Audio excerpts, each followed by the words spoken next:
My friend Jimmy Hayward, he's a fabulous painter, very disciplined. He's the painter that I always wanted to be. He has a sense of the presence. When he's there, he's there.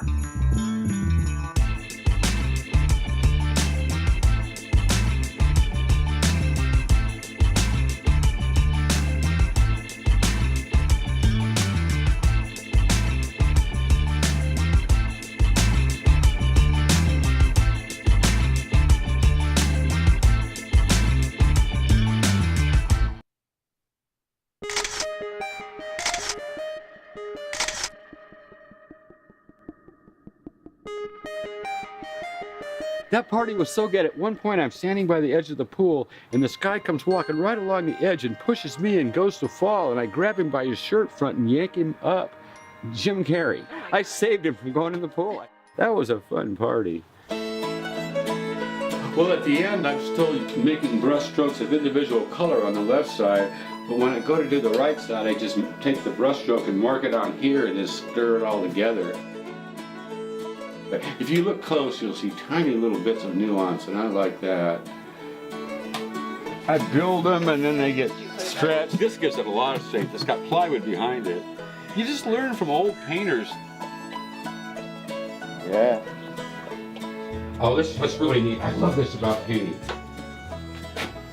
This is a Raphael Gros. This brush has been made in Paris. God, this is all gooey. Has been made in Paris, France. Lacquer handle, copper ferrules, white Chinese bristle. It's been made continuously in Paris for longer than the United States has been a country. Painting rocks. We got history. We got centuries of it.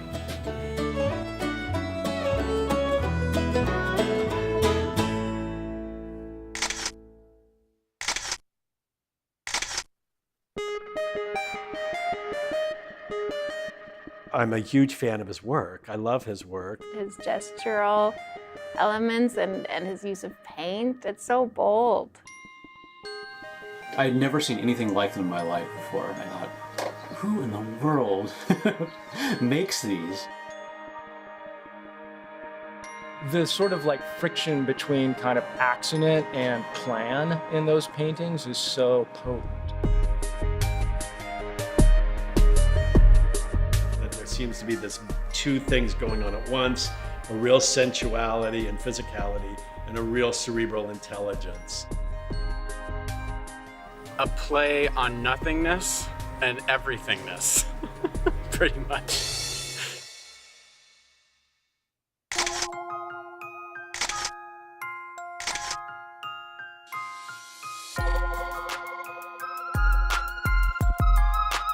You see these kids, and they get a 6-foot square canvas, and then they get $50 worth of paint, and then they paint on it for 4 hours this day, and then 4 hours this day. And so I want them to get a little tiny canvas.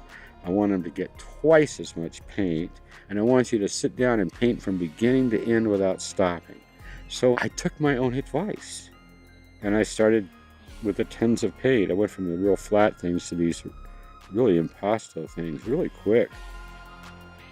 Painting's always had an edge. The edge has been there for 5 centuries, folks. Everyone should find that place to where your intuition's totally relevant, to where you kind of understand it without being told about it. I like people that can do simple stuff and make it great. I respect that. If the art's good, I think it's got a strength where it reaches out and embraces you. And if you have an open mind and you're willing to embrace it, the big hug.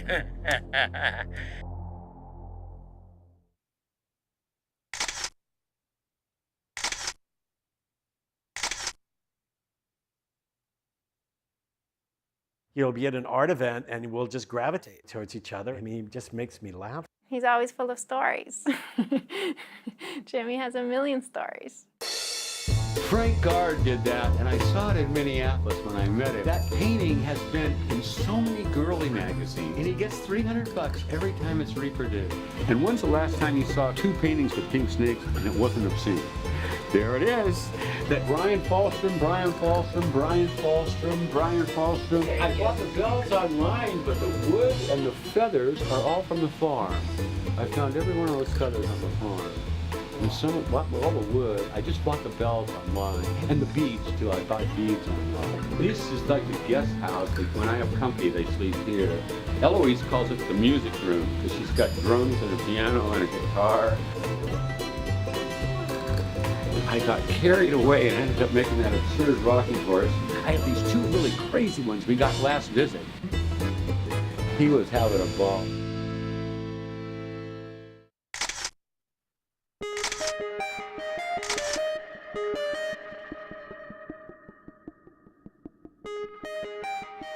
Jimmy Hayward has been an old and loyal friend. He is probably one of the most exceedingly generous people I've ever known in terms of just how to be a good person and how to treat other people. Grad school was a very tense place. It was a very serious place, and then Jimmy would come down the hallway and kind of lighten everything up. I didn't prepare to live to this age. You're not trying to impress anybody. You know, you're just enjoying the paint. I think all good painting's kind of for yourself. Yours look always great to me, Jimmy. Your work. Kind of you. I just calls them the way they is. I like it when I like it. What's that little fuzzy thing there? That's my daughter's new dog. Donald Trump's hairpiece. I mean, let's go for it.